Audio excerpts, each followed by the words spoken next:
Hello, I'm Heidi Loewen, and welcome to the Heidi Loewen Fine Art Gallery in Santa Fe, New Mexico, just down the road from the great Georgia O'Keeffe Museum. And we're here today because I'd like to tell you about the show we're having. It's a collaborative show that I'm doing with one of my students by the name of Matthew Rowe here in Santa Fe, whom I have taught since he was 17. He's now 34, and he's doing some beautiful work. So the Gold That Binds Us is the show in which I'm doing with Matthew Rowe, and you can see here he has this incredible handmade teapot and teacup. What makes this particularly original, not just on this work, but also on his big platters, is that he literally takes porcelainated clay, blow torches it to get these incredibly fine rivulets, and then he places stain inside of them, a clear glaze overall, and that's what he does.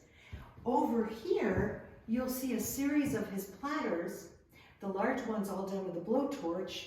These are smooth with a drizzle of dark blue-black glaze. But here he's done the same thing. But I have added the 23 karat gold leafing on top of some of the fissures, which we actually had to repair. And that is one of the things that we do here. But we want to always cover those repairs, and that is a fabulous Japanese technique called Kintsugi. And over here, we have one of the Heidi Loewen Matthew Rowe collaborative pieces. It's a platter he's done. Again, there was some breakage, and we have then restored it with our 2-part epoxy for the most part, some infill, and then the 23 karat gold. But I decided on this case to add some beautiful red oil. That happens to be alizarin crimson, and I think it makes a really, really great pop on the piece. Makes it very exciting and vibrant.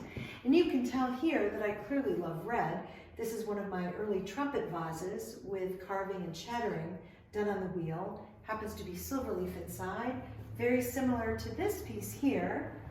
And you can see here, this one happens to be called Audrey Hepburn for obvious reasons. And you can see here, I absolutely adore miniatures and have worked with oil paints and 23 karat gold again. Please follow me into my secondary gallery space because I'd like to show you some of my other work that I do.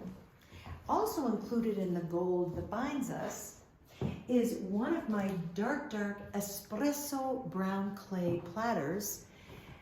Actually not made with coffee, but that's what I like to call this beautiful, rich, dark clay.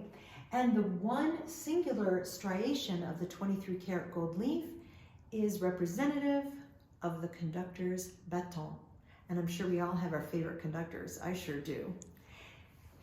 And this piece over here in the corner that's illuminated from the back is also that same dark espresso clay body, but with many, many striations of the 23 karat gold. And this piece is called The Symphony, and I believe I've just sold it to one of my favorite collectors in Norway. So that's pretty exciting. This is a piece up here created by Matthew Rowe, which also broke quite a bit. And you can see pretty quickly where I've done the gold leaf, where it had broken. And we never know exactly how it's going to turn out. But I absolutely love this piece. I think it has depth and it has quandary. And I think a little mystery is always really nice. I think we are also fortunate here in the gallery to have a beautiful triptych painting by Matthew Rowe. The sizes of each one of them is 20 inches high by 16 wide.